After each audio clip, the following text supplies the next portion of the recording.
All right. Hello. Welcome to Tile Coach. Thank you for being with us today. I have Oscar with OBF Tile joining me. He's coming to me from Austin, Texas. Am I correct, Oscar? Yes, sir. Well, general area is Austin. I live in a little town called Georgetown, Texas.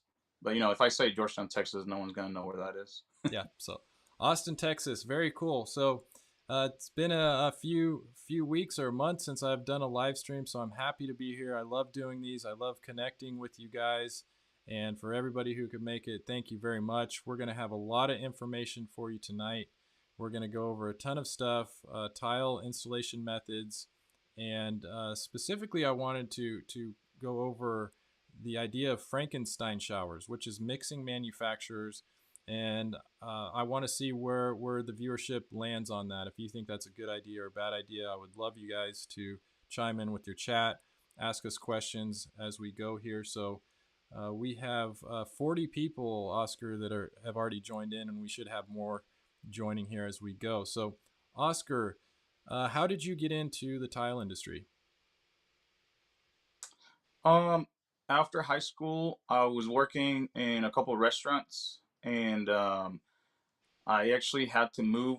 I grew up in northern Illinois, and my dad used to do yard work, but over there we get 7, 8 months winter. So we moved down here because I have a half brother. He's only a son of my mom, and he was in the tile industry. So he connected with my mom after years, and he invited her to, you know, just everybody come to Texas because he had a lot of work going on, and he Mm-hmm. could keep us busy. So I came down here and I started working for him for about maybe a year and a half. That's where I learned all the basics. Okay, excellent. So, yeah, there's one of the cool things that I like to connect with on my guests here is the methods that they like to use, how they were taught these methods, and just basically what they do. So, I've seen a few of your videos. Well, actually, I've seen a lot of your videos, but recently I pulled up a few of them that I want to check out. Just showing a little bit of your what types of installations you do. Yes, sir. So it looks like here you got Latticrete board, Hydroban board on the walls, flow effects drain, and Curdy. Let me play it again. It looks like, was that a Curdy pan that you had in here? Yes, yes, it was a critter pan Yep. with And the there's the flow effects traditional. Um, yes. so you do use foam pans here. It looks like you're using the Guru system. You're showing putting in the flow effects, a great carrier with that. So yeah, it looks like you're not totally set on any one manufacturer, and I think we kind of think along the same lines, because you'll see me in my videos. There's times that I've used Schluter. There's times I've used Latticrete. I use Flowfex, and I do get a lot of people that say, oh well, you're going to void the warranty. But where do you land on that? What do you think about that when people say you're going to void the warranty? Um, at the beginning of my career, when I started looking at systems, Schluter was the first company that came out with the bonding flange. So that let me start getting into sealed system showers, right? And Hmm. they had all the products, Curdy, they had their thin sets and whatever. But as time went on and these systems started to become more of a norm around the industry, you get to try different brands, right? You get to try different colors, different, and you start noticing that most of these products are the same thing, if Hmm. not just like slightly different. Like for example, on membranes, one is a little thicker than the other one.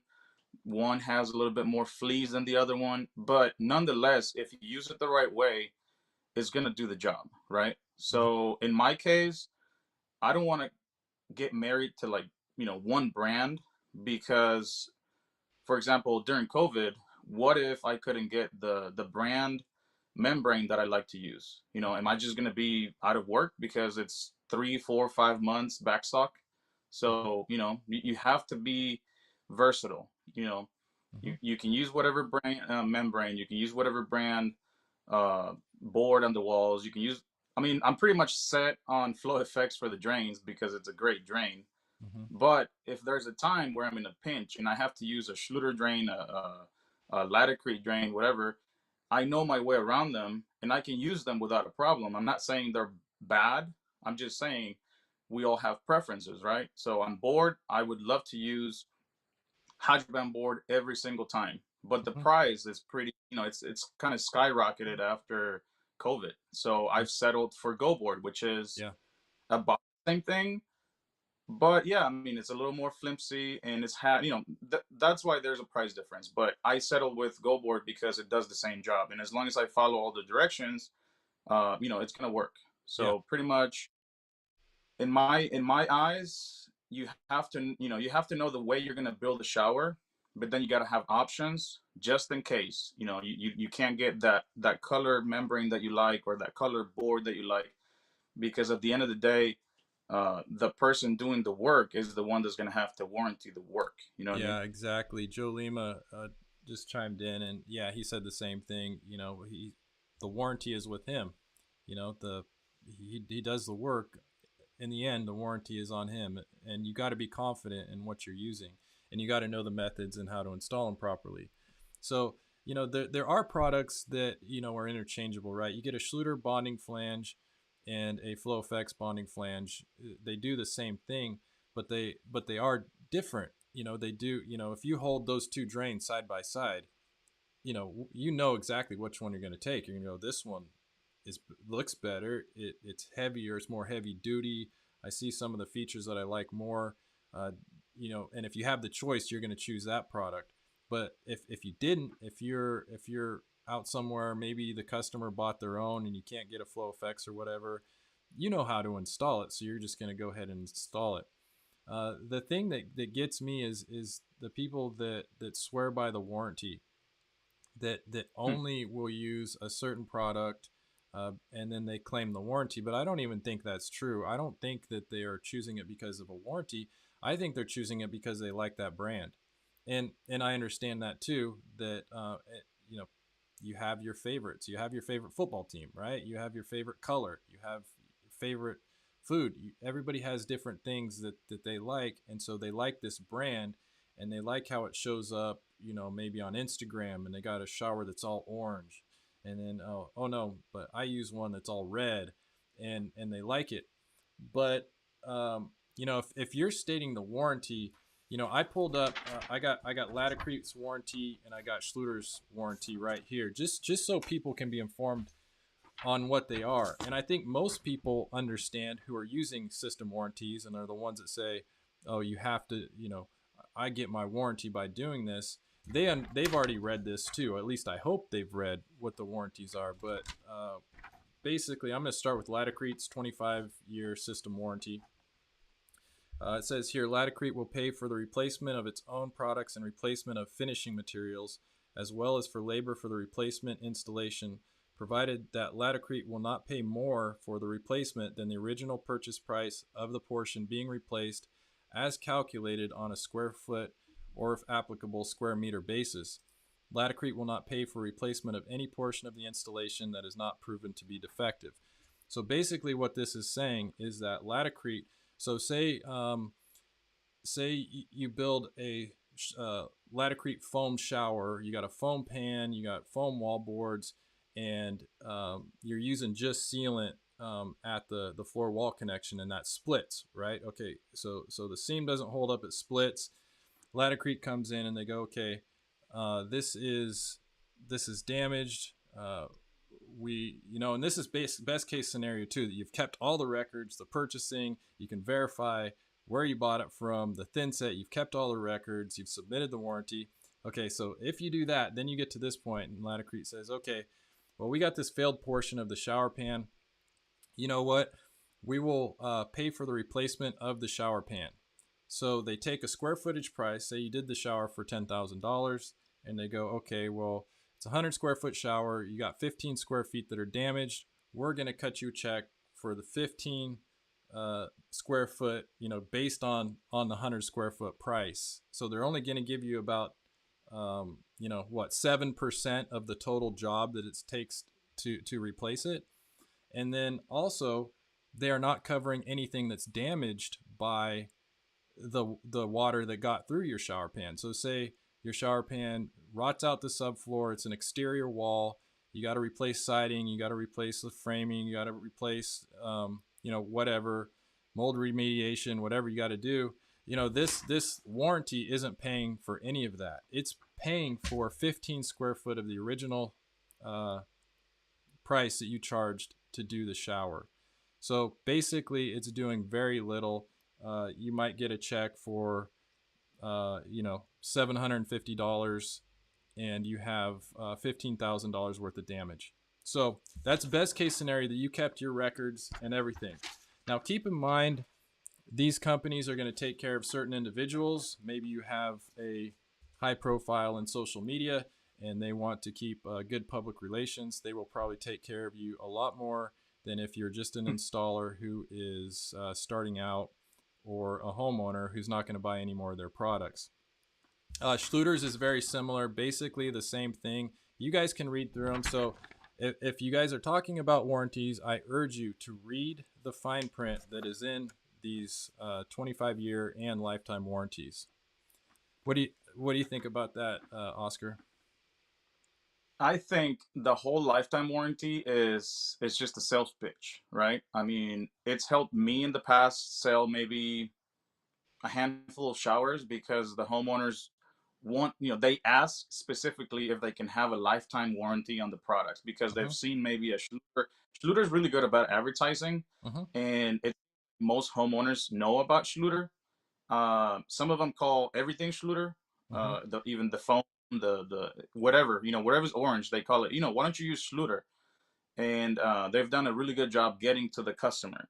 Mm-hmm. So whenever they ask, can I get a lifetime warranty? Then I immediately say, okay, we can get it from this company, this company, and this company, and this would be the new price, right? Because in order to get all those lifetime warranties, you do have to use every single component from that company. For example, Laticrete, they have a 25-year warranty list, and then they have the lifetime warranty list, and then you can choose from there. But every Mm-hmm. product listed on lifetime warranty is going to be a premium product. You're talking about $40 thin set, the Hydroban board, which is pretty expensive. You're talking about their highest level grouts. Just Mm-hmm. everything that's high level. Mm-hmm. So it's going to cost you a pretty penny to get that lifetime warranty. Now, if you do ever, all these people that are in love with, say, Schluter, Ardix, Laticrete, they love the company up until they have a claim.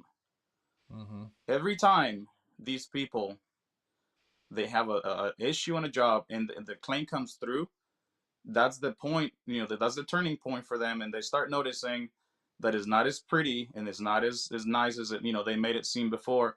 Because I've gone through a couple of claims, not big ones. I mean, one of them was a grout claim through my pay, Mm-hmm. and technically the rep showed up to the job site, and the grout was blotchy, right? I think we used something like frost, and it dried different colors. So he came 2 days later, and he asked, like, well, did you use distilled water? And I was like, no, dude, like, I never used this. Where do you even get distilled water? Mm-hmm.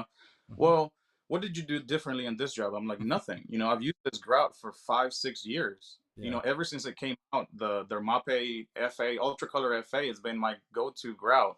And this one time it failed. We did nothing differently. This is a house that's AC. People live here. There's nothing. Mm-hmm. There's no moisture in here, or at least not high moisture levels. So he took. He's like, "Do you have any leftover of the bag?" So he took the leftover. He called me 2 days later. He's like, "Hey man, we haven't received anything from the lab, but I want to make right by you. So how much is it gonna take for you to fix it if I give you the grout color? The colorant, Mm-hmm. grout refresh, I think it's Yeah. called." It's basically just epoxy So paint. I told him, well, right. So I'm like, well, it's gonna take me at least a day on two guys because it was, I think, like a 3 by 12 tile, and it was all the way to the ceiling. So it was gonna take a full day. Mm-hmm. He's like, how about we do this? I pay your labor with a pallet of thin set. You just tell me which thin set you want, and I'll. So they didn't take responsibility. Hmm. He never said our grout failed, Hmm. but they did pay me for my labor. So it's kind of like, here you go, shut up, and just don't tell anyone. Yes. So uh, Yes. every time a rep comes to your job site to inspect a failure, they're going to be looking at 100 ways to make you responsible for the failure. And that's like I said, people are in love with brands up until they have a claim. They're in love with their reps up until that rep has to be on the company side, trying to just chew you up and then blame you, and then, oh, we're sorry, but if you want, we'll give you a few bags of thin set so you can fix it. They always want to Yeah. come out on top because their thing is to make money. That their companies, Yes. Yeah. they're in this for the money. Yeah, and what a tough job it is. I really feel for the territory managers that have to go out and do this. It's a tough job. I mean, I know some of them, and I know, if that was your job, if you had to go around and basically blame the installers for something where you knew that they did it the same as they've always done it. They're installers for 15 years, and it's a grout issue. You know that they know how to grout, and so they have to go around and basically blame the installer, and it's just a tough job. But yeah, I had one of my previous live streams. I did it, I think, a couple months ago. It was a gentleman who had this. Let me see here. Can I pull it up? Yeah, it was the Schluter line drain failures, and he was an installer. He's a Schluter guy from Canada, and that's all he had used. He used tons of Schluter for years, and he had one of his line drains delaminate, and the territory manager came out there and basically blamed it on him. And he's like, "Well, what do you mean? You can easily see that the came right off of the channel body." And he still blamed him. So I had him on in a live stream, and you can check that out. It's a couple videos ago. If you go to my YouTube channel and go to the live section, you'll see that video. But it's really interesting, and I was really surprised that Schluter did that, because that hasn't been their stance in the past. If you're somebody who uses their product, they're going to take care of you. But again, they found some loophole. I couldn't quite remember what it was. I think he tried to do a repair on it because it leaked, it delaminated, and I think he tried to put Red Guard on it to seal it. Uh, And then they said, "Oh, since you put Red Guard on it, then the warranty's voided," even though everybody yeah, knew it was the channel body that it happened to. So just be prepared if you do file a claim, that they are going to be looking to find anything that you did wrong, any records that you did not keep, unless you're a higher profile person like me. I recently had a Schluter Dietrich heat claim that went through, and they took care of me, because I think, they didn't want that getting out there, that they don't take care of people. They knew what was going to happen if they didn't. So um, yeah, but for the people who really need it, because I mean, it was a claim for replacing two tiles. My company can do that. We have it in our uh, budget for callbacks and everything, that we could have taken care of it. But for the person just starting out, the person that doesn't have a big social media following, that really needs it, those are the companies that they'll just say, "Oh, sorry, here's a bag of thin set to help you out, but we can't do anything else for you," even though they know that they were at fault for it. So yeah, you just have to be careful with these warranties. And I understand if people like brands. I really do. There's something about it. We like branding. Like I said, we have our favorites of stuff, but just admit it. Admit that's why you use all Schluter, because you like the brand. And maybe right. the reps take care of you. Maybe they wine and dine you every now and again. Maybe they take you to a baseball game, or give you concert tickets, or I don't know, whatever it is. Uh, but that's different. That's just because you like the brand. It's not because you're going for the warranty. I pretty much think these warranties are BS, and really it's all up to the individual installer to install it correctly, to be confident in the products they're using. And and even if so, most of these, like, say, we're using flow effects drains that video that you had a Curdy foam pan, and you installed a Flow Effects traditional, the round bonding flange that fits in there. Well, Schluter says, we can't warranty it anymore. But Flow Effects says, well, I'll warranty it. What's wrong with that? They'll pick it up. Ardex did that for a long time before Schluter had thinset. They said, okay, well, we'll give you a 10-year warranty on Schluter systems if you use our thinset.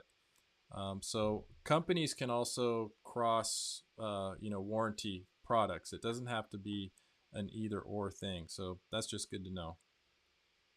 Yeah, and the other thing too is even if you do a Frankenstein shower, every single component of that shower will have its own warranty. Yeah. So, you know, for example, like the Flow FX drain, I don't think I've heard of a failure yet of a Flow FX drain, but Mm-mm. if it ever did, Chase will do good by you Mm-hmm. because if you can prove that the drain itself failed, that has its own warranty.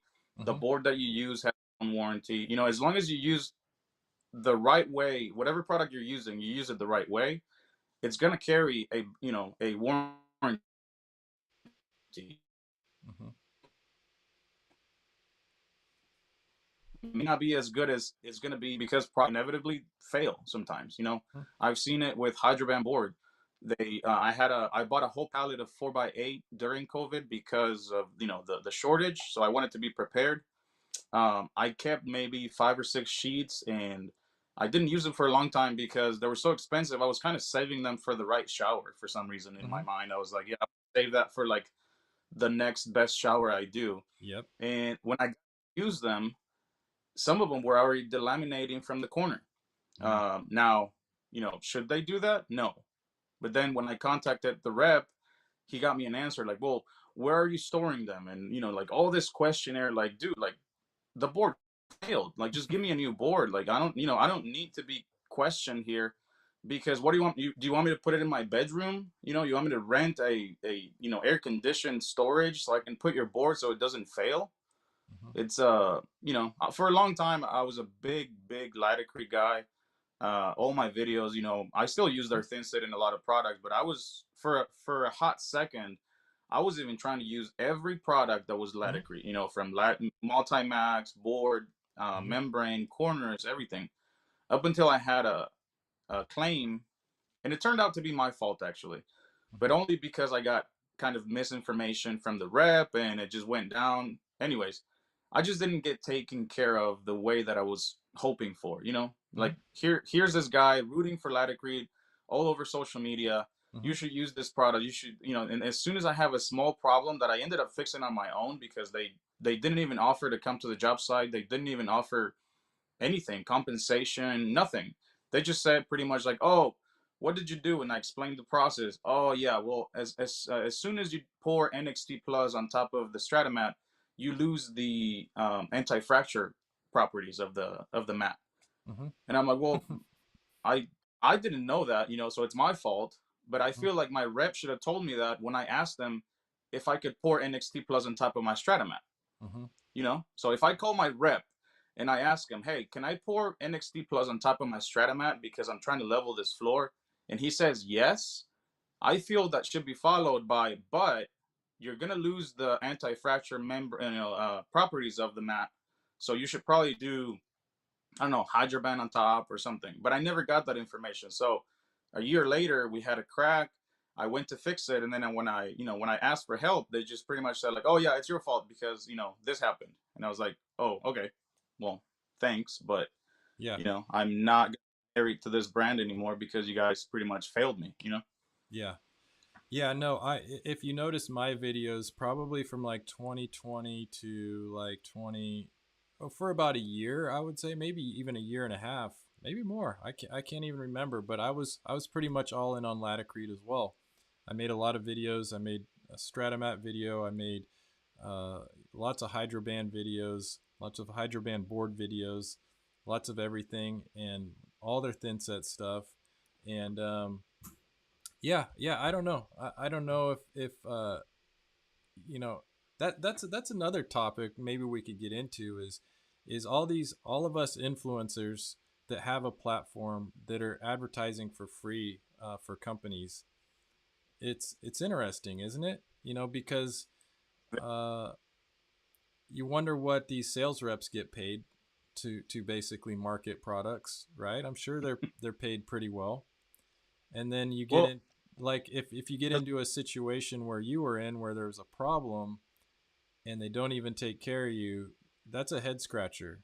That's a real head scratcher. But here's the dilemma for us social media content creators, is say that you're like screw Latacrete because they stiffed me when they should have helped me.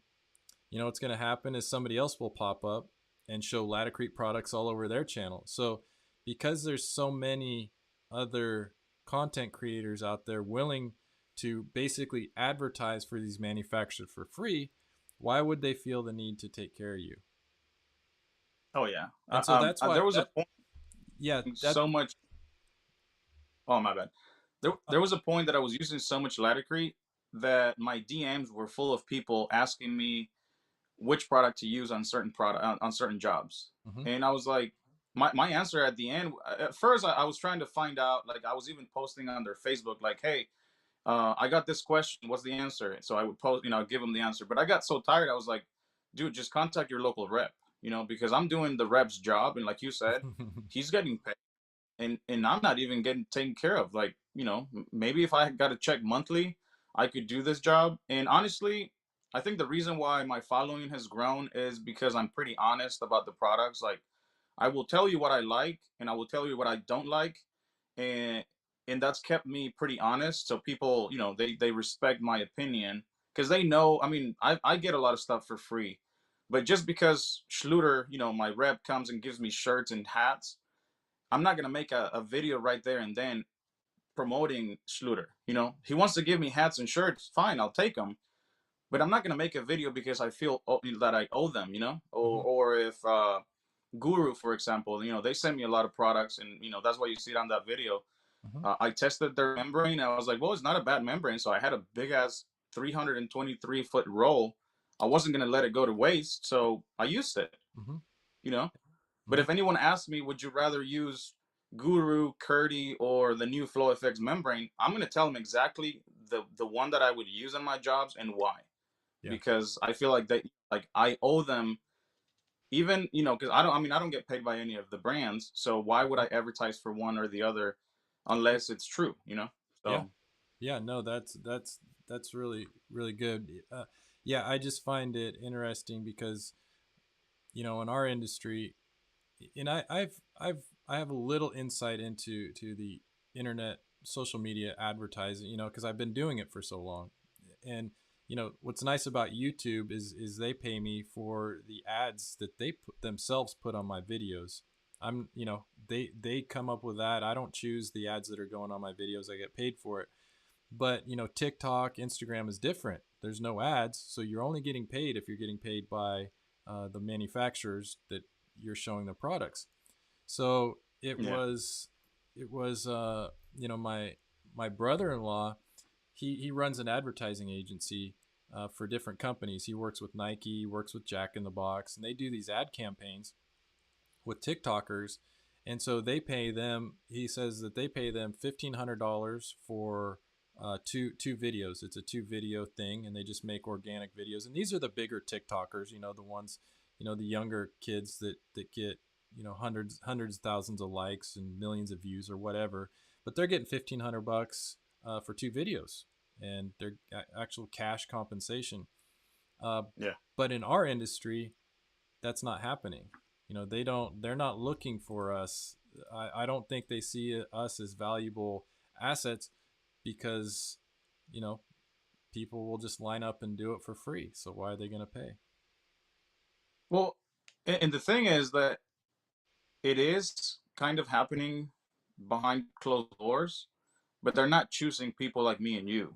They're not Mm-hmm. choosing people who actually know what they're doing. Mm-hmm. They choose they choose the looks, they choose, whoever has more likes, like you said. Mm-hmm. And honestly, in my opinion, for example, I represent a huge community of people who actually do the work. Like, bottom line, Mhm. construction workers are, I don't know what percentage, but they're all Hispanic. Mhm. And one time I contacted a couple of companies, and I was like, I explained my case. I was like, dude, I use your products, throw me a bone, and we can work together, and I can, because you don't have enough information in Spanish. Mhm. I got people asking all this stuff. We can work together. I got a flat out no.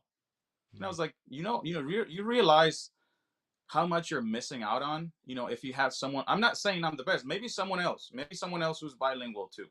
Mhm. I'm not, I don't want all the the fame or whatever, but look at this opportunity you have as a huge company to reach down to those people who are actually doing the work. Mhm. Those people who are confused on the products, those people who don't understand how you have a line of 10 different thin sets, and they have no idea which one they should use Mhm. because your reps don't speak Spanish, because they don't have anyone to tell them how to use stuff, because you don't do enough training, because a lot of stuff. So here I am with 100 and almost 200,000 followers on TikTok that I do my Spanish content on, Mhm. almost 20,000 followers on YouTube, and I could be pushing out all these content. If I was getting paid, I could take Mhm. my sweet time and set myself up with a fake shower, and just do everything. But Mhm. I'm not going to do that because I'm still having to work for my living. Yeah. So they do it fine, but you're missing out on a bunch of people. So Yeah, yeah, and and yeah, you're totally onto something there. That, and I think we do, you know, we we need more Spanish speaking instructions because I think I talked to you a little bit about it earlier today. In Mexico, where a lot of the workers come from, they're building on different substrates. Those are cinder oh yeah, block houses. Those are cement slab foundations, if there's any foundation at all. So you really don't need waterproofing. They look at us and they go, "Why are you waterproofing?" Well, yeah, cinder blocks don't rot, concrete slabs don't rot. So a lot of third world countries, that's how they build their houses. You come here to America, and we're building on wood, so it's a completely different animal. So I mean, I get a lot of I think some of it's stereotype and some of it's true. I mean, I see my comments. I know some of them are racist, that people say, "Oh, it's just Mexicans doing it." I mean, there's a lot of white hmm. people screwing up showers too. Oh Trust yeah. me. And All right. yeah, and so, but I think to that point, I think the Spanish speaking community could really use proper instructions, and it's just something that's underutilized. I don't know why. I don't know if these manufacturers just don't care or what, but it would be great, if you could kind of take the lead on that. It would make a huge impact because really, I think you and I and most installers that have been doing this a while care very deeply about the industry that we're in, or we wouldn't be doing this. I wouldn't be sitting here 7 o'clock on a Thursday night talking about tile if I wasn't passionate about it, and I did not want the industry to succeed. Because if these failures keep happening, people are going to choose not to use tile. So it's a problem that we need to all pitch in and help in on. And I think you could make a huge impact if you start teaching proper methods in Spanish. That's a huge part of our labor force that would really make a difference. Yeah, and actually, here's an anecdote on why I even started doing Spanish speaking content. For the first couple years, I started doing videos right after COVID, I think, and Mm-hmm. it was in English. So I was Mm-hmm. I was just explaining how I did this, how I did that, short videos. A couple of videos went viral. I started having a bunch of followers, and then one day I sent you a message on Instagram on a different account I had before, and I said, hey, here's my latest video on YouTube. Do you mind taking a look at it and telling me what you think of it? Because I want to get better. And I think you went, looked at it, maybe looked at 40 seconds of it. I don't know if you looked at the whole thing. And then you came back and you're like, well, it looks fine. Maybe do this and that. But then you asked, like, why aren't you doing Spanish content?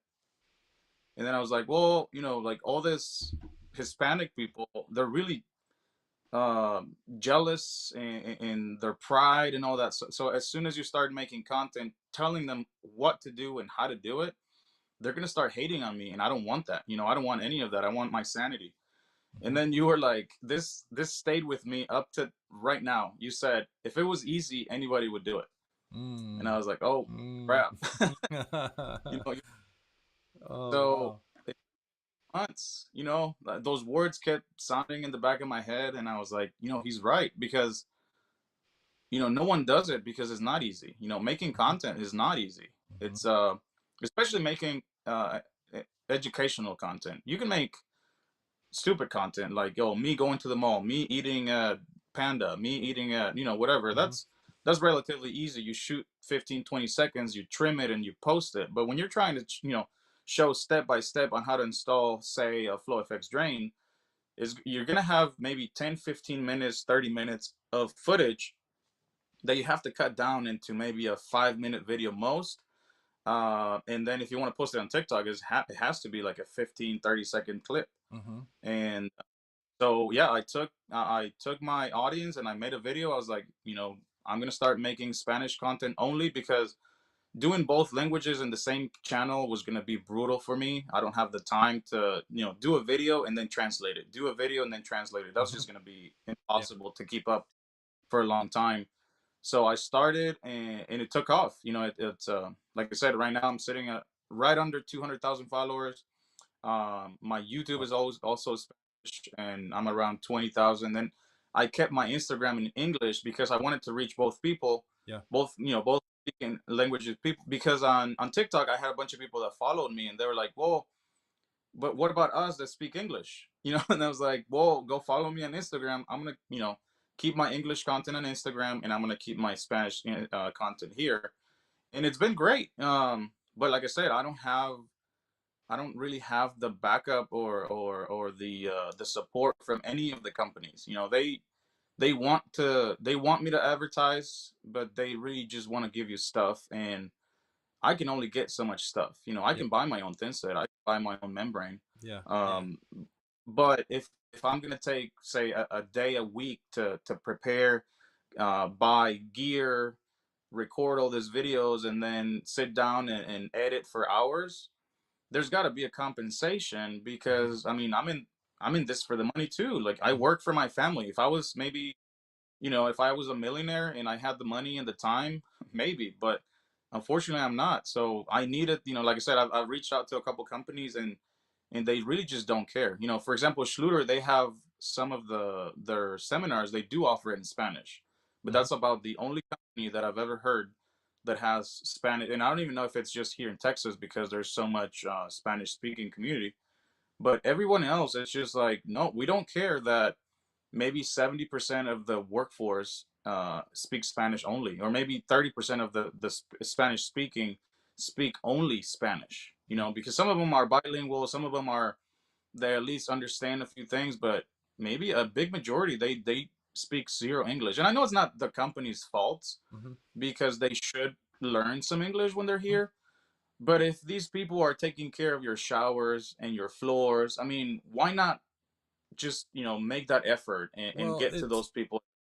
exactly, yeah. It's also, I mean, you know how it how we receive how information is received, um, depends on how it's presented. Correct. If somebody says something to you in a harsh tone, you're not going to receive it the same if somebody says it in a respectful tone.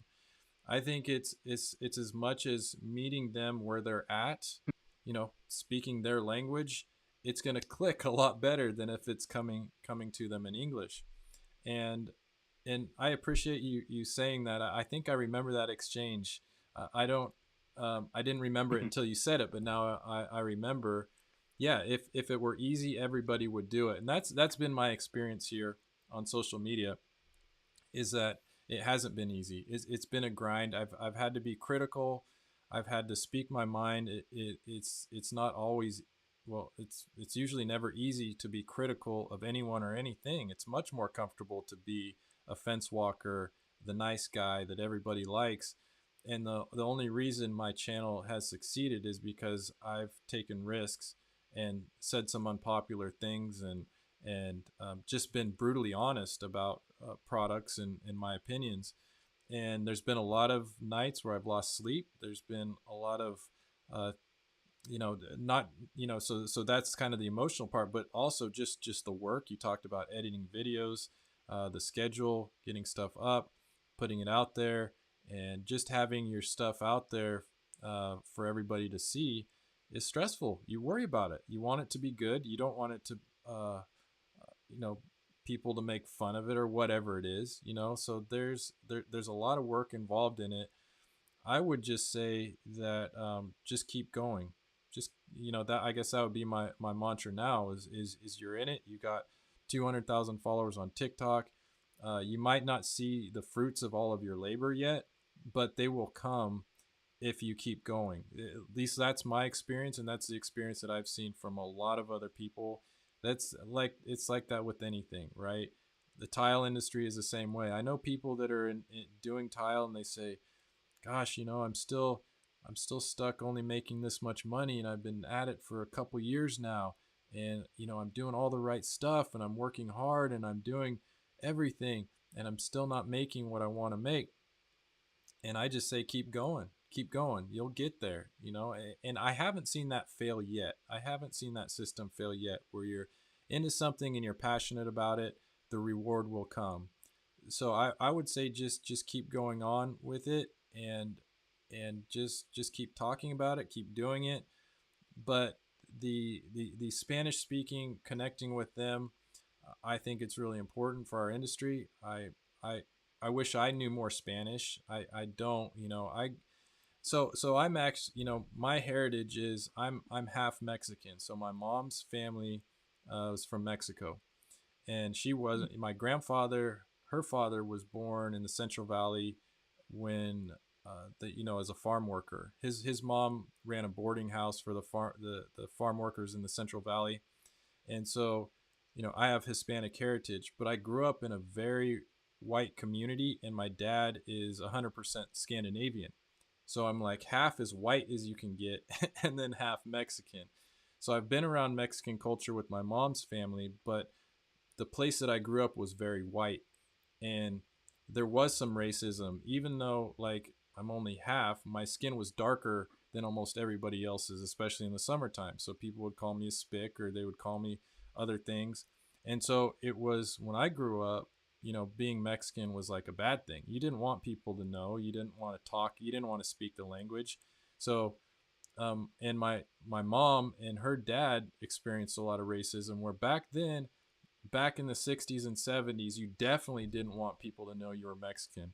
So now I've become to appreciate it more, my heritage, and I love the culture. I love the Mexican culture. I love the how they treat their families, how they treat their elders, the respect. How they believe in God. I love their food. Mexican food is to me the best food on the planet, and so I am passionate about Hispanic, the workers, Mexican workers, and I think it's a great service that you're doing for them, that you're teaching, and I'll do everything I can in my way, whatever that is, to help you, give you a platform, share your videos, whatever it is like, and maybe I'll talk to manufacturers on your behalf too, and say, hey, let's go, let's try this road and see what happens.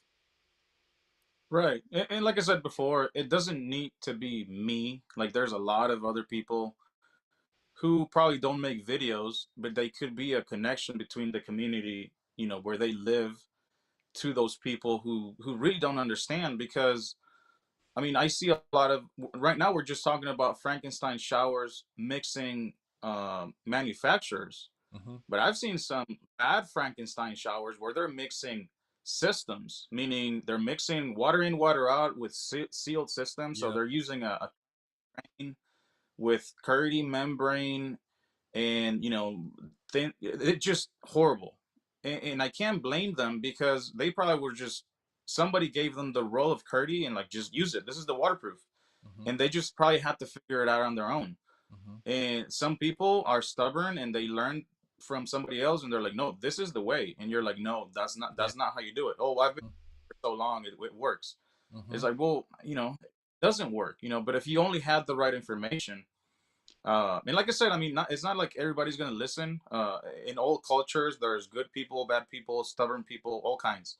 And we see it on Facebook. You know, I mean, you had that whole issue on Posse with, you know, when you did that Joe Lima Mm-hmm. challenge. You know how all these old school time tall guys can get really rude, and you know they Mm-hmm. just start running their mouth because they're in this little circle, and they think they're like, you know, big bullies and whatever. So they get, you know, a lot of people get scared away because of that environment. Mm-hmm. But what I keep telling people is, you know, if you speak English, go on Facebook, go on these groups, and just filter all this crap and learn the good stuff, Mm-hmm. because there's a lot of good stuff. When I started, after I quit working for my half brother, um, I had moved to Texas after, you know, growing up in Northern Illinois, so I didn't know anybody except him. And when I quit, he was mad at me, told me not to come back and ever ask him for work again. Mm. So I had to go to the internet, John Bridge, and eventually Facebook came on, you know, and that's how I learned how to do different types of, you know, Schluter and all that stuff that I didn't know. I mean, when I worked for my half brother, we were just doing Hardybacker and Red Guard on the scenes, Mm-hmm. and I didn't know any better. I That's what I thought was right.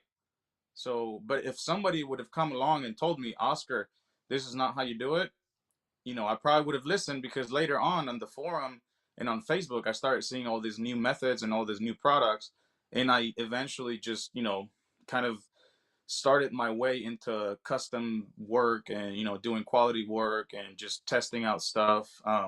It wasn't until later when I, you know, found social media that now there's more availability to me, because like you said, we have a platform. So some of these companies, they reach out to you like, hey, we have this, you want to try it out? You know, you get all this stuff for free that before, you know, you wouldn't have think of it. But it's nice to have all these options, but I want everybody to have the options. You know, I want everybody to have the information. I mean, I post some videos sometimes, like I was telling you, I posted a TikTok earlier, and some people were fighting with me on quarter-inch per foot slope on shower floors. Mm-hmm. And it's like, dude, this is like basic knowledge. How do you not know this? Like, why are you fighting me on this? You Mm-hmm. know? So Yeah. it's just like all this that's around that could be put to an end if there was just more interest on these companies to put out more information.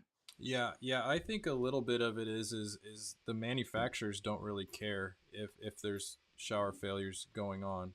They're looking at the short term of it, because more shower failures equals more product that gets sold, right? It's Yeah, kind of like if you have a sick population in America, you know, what's the solution? More medicine. So are they going to solve the problem of sick people? No. And so the tile industry, you know, is similar. You know, it's like there's sick showers out there. What's the remedy for a sick shower? Is buying more product. But that's very short-sighted, because what's going to end up happening, like I said, is people are going to get scared of tile. They're going to equate, when they hear tile, they're going to equal failure. And that's not going yeah, to be good. People are going to say, no, give me a fiberglass pan. Give me a fiberglass insert. I don't want to deal with it. So uh, I think we should just keep on encouraging, and you know, people will want to help. I already have seen in the comments here from Jorge. He's willing to help. He wants to get together with you. I know that we can do this if we get, you know, a big following together, and more of grassroots, I guess. You know, Ben with Hamilton Tile, he's really good at that. He's really good at seeing the big picture, seeing the problems, and you know, coming up with solutions. If we could elect any tile laborer for president, I would pick Ben with Hamilton Tile. He's like our politician. So I think we could get this all going. I want to point out Joe Lima just threw a comment. He said that they have a problem on their mud group, just being negative. You know, the negative vibe, and he said they're trying to change it to a more positive vibe, because people are turned off by negativity. You know, I hop, not you know, I guess the mud group would be like the the toughest biker bar in the Facebook, out of Facebook. But the other ones can be just as negative, and not just negative, but come off as condescending or just not a friendly place to be. And so I haven't been on Facebook for years. And, I went on Facebook once, like a couple years ago, to do something. I think I had to like sign up for an event through Facebook, and I hopped on, and all of a sudden this stuff, I go, man, this is the most toxic place. I'm out of here, man. I'm not going to spend my time. So, uh, I think that if people like Joe Lima, who's a leader in that Facebook mud group, if he kind of took the reins a little bit and said, hey, man, we need to be more positive. We need to be more inclusive. We need to have a different tone, more helpful tone. It's just going to help everybody out. It's just the way it goes. It's 2023. It's not the 90s like when I grew up setting tile, and they berate everybody and treat you like crap for some reason. Uh, it's different now. We need to just do better. We're learning. The thing about these Facebook groups is, uh, like you said, they can all be negative. And sometimes, if you're good at filtering the information and just finding the right people, I mean, because eventually you start noticing there's this one guy or there's three guys that always come up with good answers, Mm-hmm. and then you start noticing the a holes, and then you start noticing, like you said, the condescending ones. On the mud group, I joined the mud group because in Texas we don't mud. The Mm-hmm. only thing that we mud are our pants. Mm-hmm. And but I've always been interested on mudding walls, so Mm-hmm. I joined Yep. the thinking it was going to be a learning experience, right? Mm-hmm. So I had to mod a wall, and I posted a question, something about what do I use, what's the mixing ratio, whatever. The first probably five answers I got was hire a mud guy.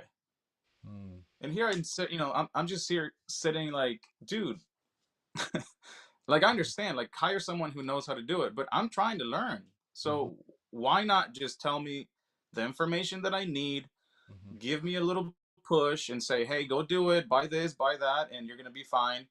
Instead, they're on their high horse. Oh, we are the mud guys, and it's like, I mean, it doesn't make you any better that you can mud a wall. It doesn't make you any better that you can install a foam pan. It's all the same. I mean, for all we know, it's probably the best thing you can be is versatile.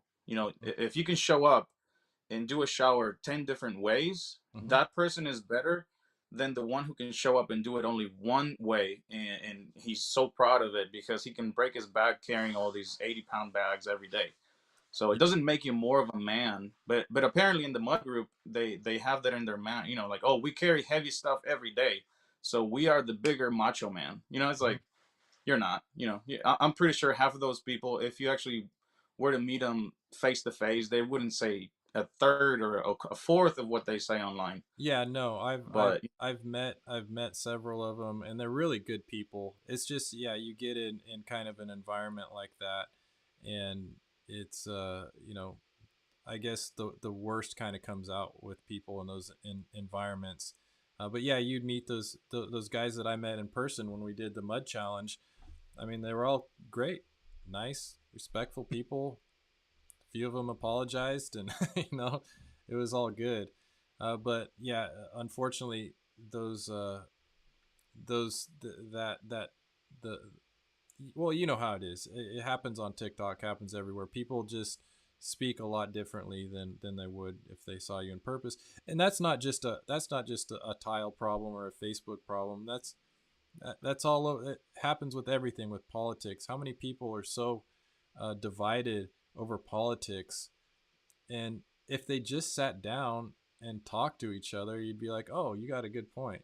Like right, instead we like to hunker down and to hold on to our own ideas. Like if you take them away, I'm going to lose something. It's like, no, no, they're just yeah, words.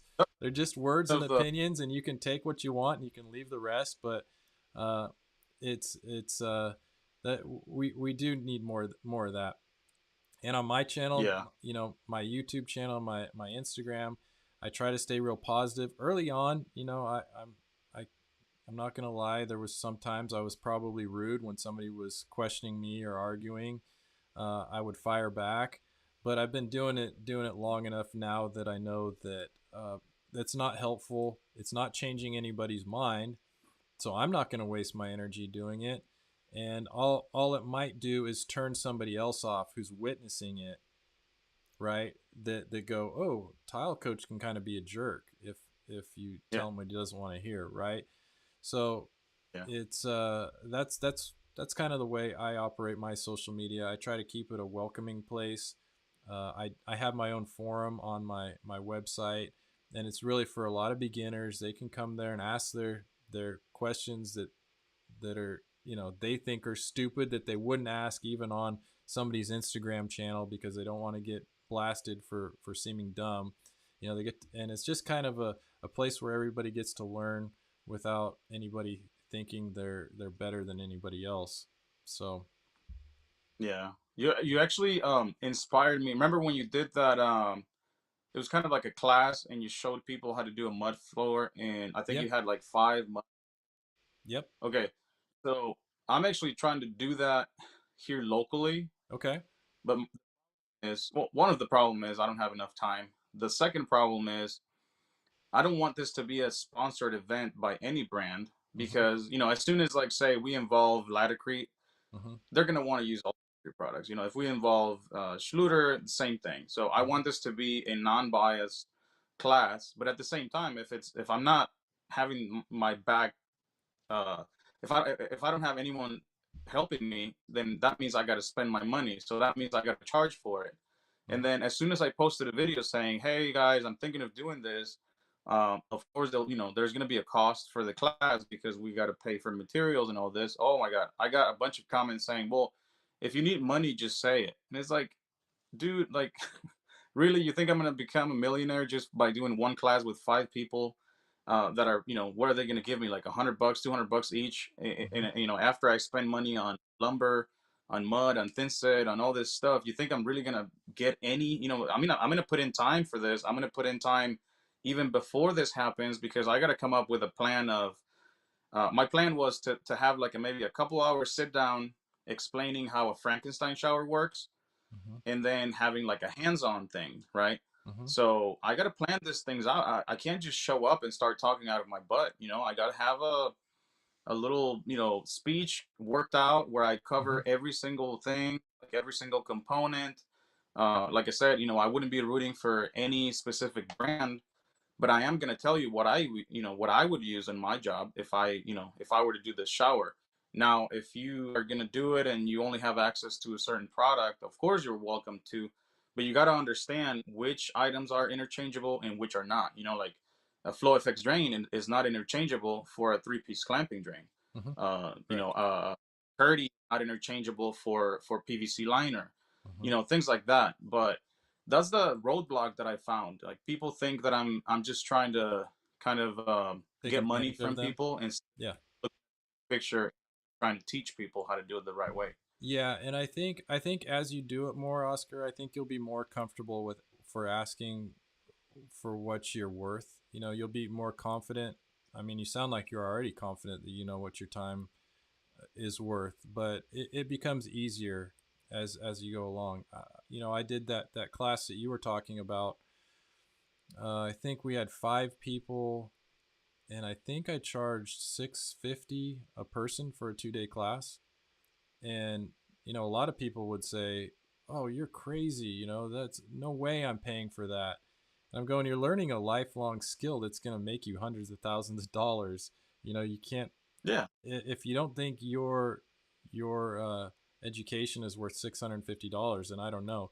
But I've been doing it a long time. When you first start doing it, it's intimidating, but you just got to be prepared for people to say no, and that's okay. Not everybody's going to want to do it. Not everybody's going to want to support you, but there are going to be people that will. People like me, I'll see where I can help you out in doing that. But yeah, we do have organizations like the NTCA that might be able to help. The problem is that they're basically bought and paid for by manufacturers as well. So if yeah, they're say, funded by. for an NTCA to come in and do an event, they're going to say, oh well, you at least got to pick one manufacturer. Are we doing Schluter? Oh, you can't mix Schluter and Laticrete. That doesn't work. Uh, Right. so so you run into that roadblock. So it's pretty much has to be self funded, and there's ways to do that and ways to promote. And yeah, you're just gonna have to learn to be comfortable, just like with your contracting business, right? There's probably a time when you thought there was no way you could charge what you're charging now, right? There's a time when you go, there's no Oh, yeah. way I can make this per day, and you would laugh at it. And now you do it with ease. And if somebody says, oh, Oscar, you're too expensive, you're like, okay, understand, you can't afford it, but that's my rates, and I'll find somebody else who is going to pay it. So that does become easier with social media. Uh, I don't ask for a lot of money, but I do have like a paid membership on my website that's $10 a month. Same thing, $10 a month. That's a McDonald's meal, right? You can't get a number one at McDonald's for $10. So you can literally go on and ask me, somebody with 20 years experience, any tile question you want. You don't think that's worth $10 a month?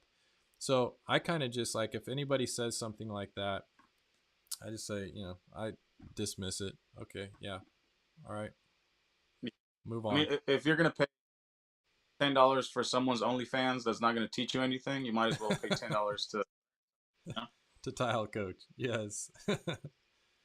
Oh, Maybe you should start it on. yes. I say. Do you say I should have an OnlyFans? Is that what you said? Actually, fun fact: OnlyFans was created for people like me and you to share our, like Profession. kind of private classes, Mm-hmm. private lessons, things like that. But then it was overtaken by what we all know. But OnlyFans was actually with that intention. It was created. Of course, after that, it got overrun. But Mm-hmm. that was the whole point of it. Mm-hmm. So people like me and you could take our followers from, say, Instagram, and say, if you guys want exclusive content, go follow me here Mm-hmm. and pay a subscription. And then, you get daily videos that you can only see if you're subscribed. And then you can also pay a little extra if you want to talk to me private and, on the DMs and stuff like that. Yeah, So, yeah. I So mean, there's different subscription services. Website, there's website templates that are really helpful. That's what I use. I use a software company called Wix.com. They have templates. That's how my forum works. That's how my memberships work. That's how my booking, my consultations work. And you could probably start with that, with doing one-on-one consultations. Just set it up, and you can choose the hours that you do. But yeah, you could do a coaching program where you set your rates. I set my rates. Again, this is something that probably a lot of people think is ridiculous, but I set my rates like a lawyer would. I've had to retain legal counsel before, and they were charging me, per the 15 minutes. And so for 30 minutes, I think my lawyer with 30 minutes was $150. So when I set my rates, I was like, well, my information is just as valuable as a lawyer. I know that. And so I'm going to charge the same. And it's worked. I mean, I probably do 4 or 5 consultations a week. It's just enough. I get paid very well for what I do.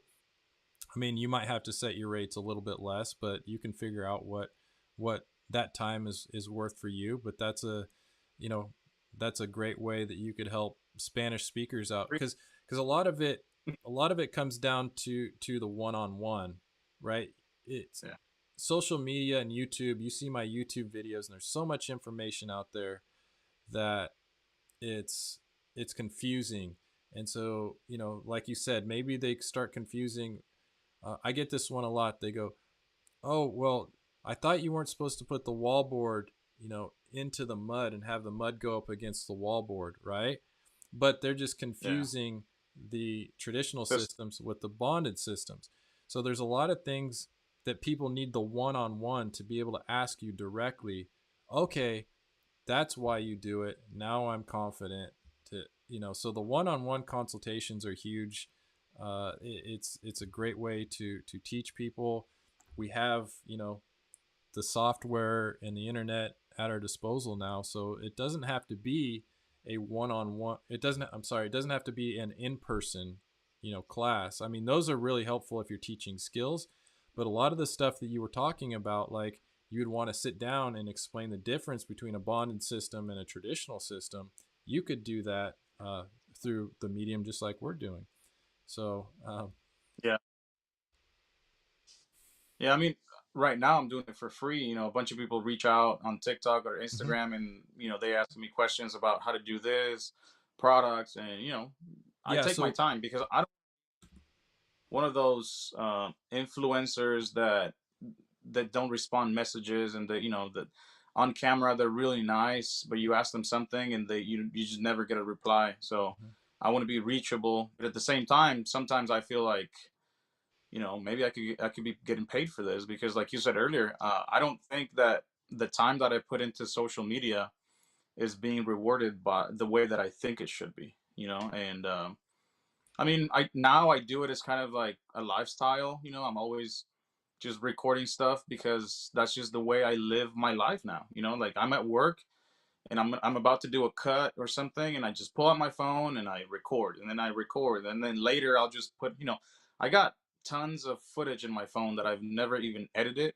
mhm. that I just think it's cool things that at some point I'm gonna have time to sit down and go through it and post it. But that's just the way I live my life now. It's I've gotten used to just recording cool things at the job site, taking pictures, so it doesn't even take extra time. But when I have to answer people's questions, it's like, well, maybe I could be getting paid for this, but I'm not. So, like I said, I thought about that class. I've also thought about coming out with a ebook. I have a Mhm. lot of ideas. It's just sometimes I don't have the time to actually put all these ideas to the ground and actually start doing it. I know I should, Mhm. because otherwise, time's just passing by, and I could be wasting time that if I did it now. But definitely, you're a big inspiration for me.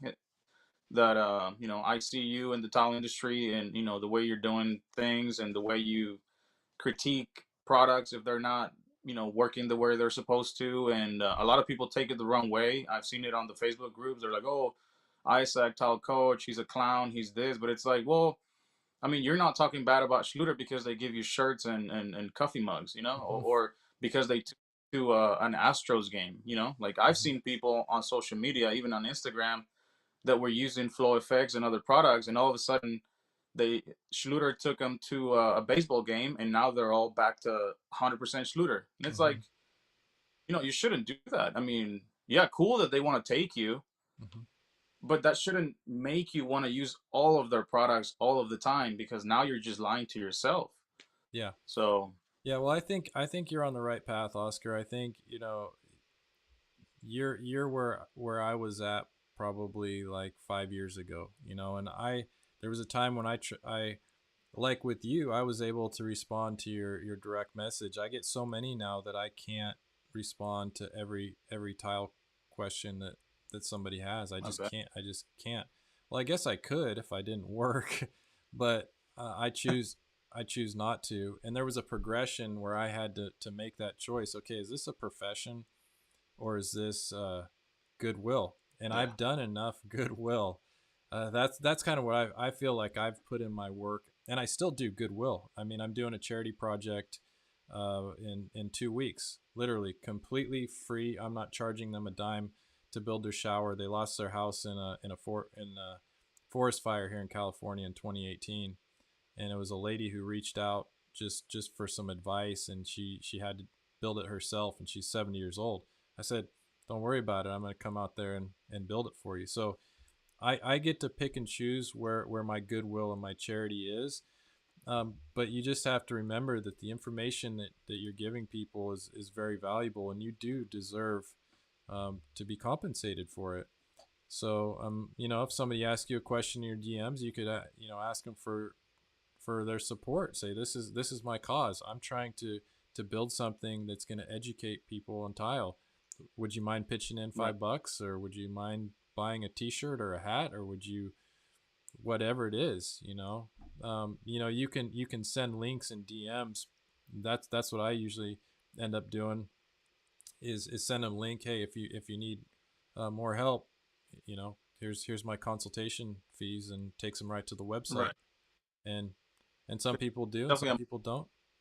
But yeah, I don't get offended if they say anything, but I don't really get that anymore because I've kind of changed over. There's that weird, you know, you're probably in that weird place where it's like a transition. Like, are you, who are you?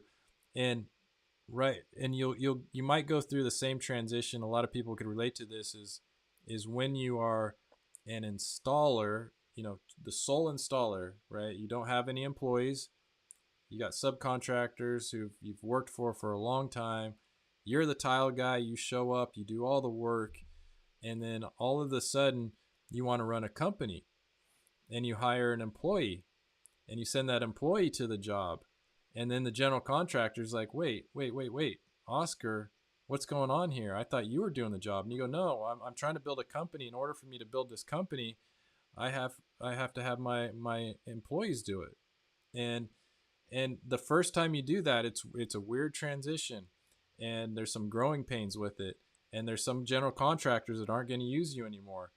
uh, but you have to make that step to get to the next level, and I think that's probably similar to where you're at in the social media.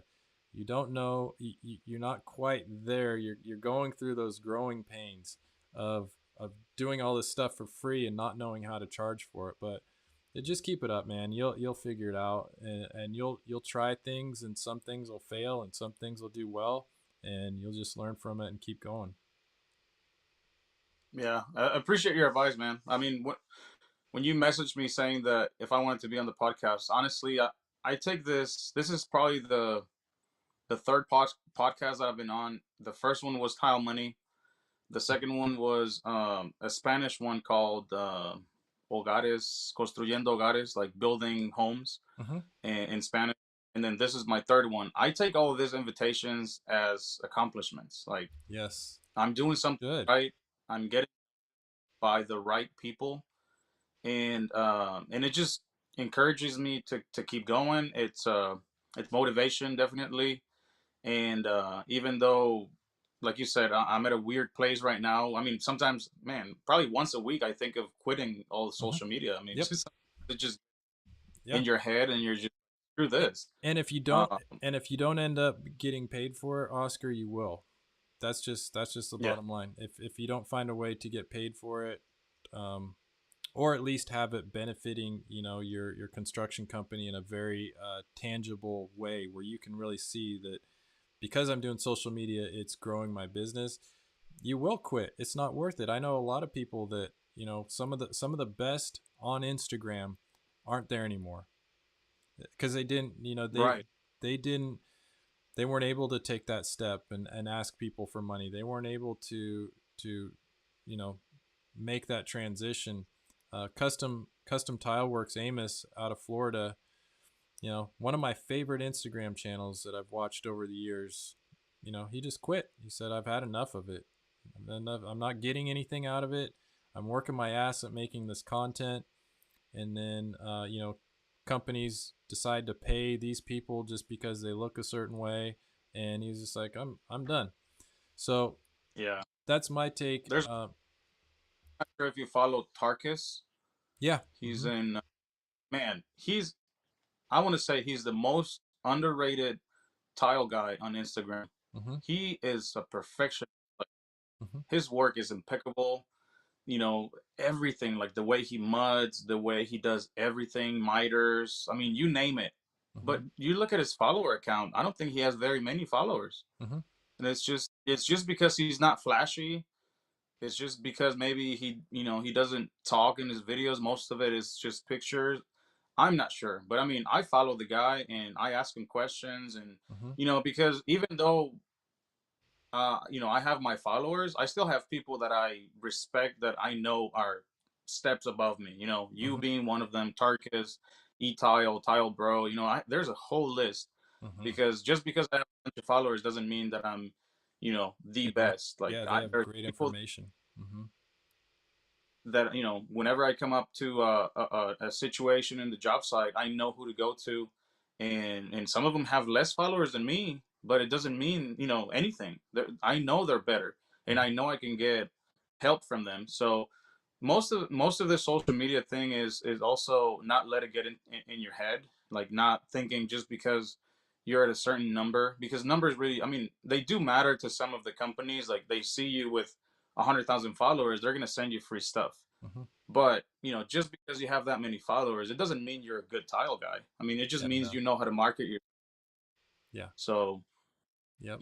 that, yeah. So some of those accounts like Tarkus, he probably does it just because, but I can see him quitting in the next few years because he's probably not getting anything out of it, and Yeah. his passion is just going climbing rocks and the desert. So Hmm. he's probably gonna make some good money and go do that forever. He's gonna forget about us, and he's making some really great content. And I think if he was to make actual content like explaining videos, tutorials, we would all get really good information and we could all get better just by using that information.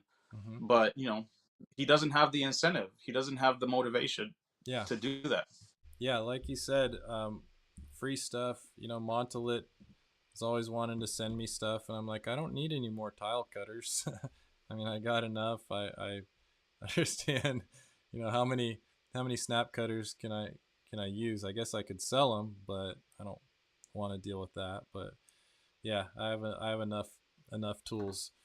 But Oscar, we've been going here for about an hour and 20 minutes. I think I'm gonna sign off here. But thank you very much. I'm really glad and honored that you came on, and I look forward to seeing your growth. And you can always reach out to me for anything. If you need any help with your classes, if you need any help with just advice on social media and whatnot, I'm here. So yeah, I thank you. Yeah, God bless you, man, and all the luck to you. Thanks, man. Like I said, you're an inspiration, so I'm definitely going to be hitting you up about different things. And I hope your channel keeps growing because you deserve it. All right, thanks, Oscar. All right, man. We'll catch up with you later, man. Have a good night. You too.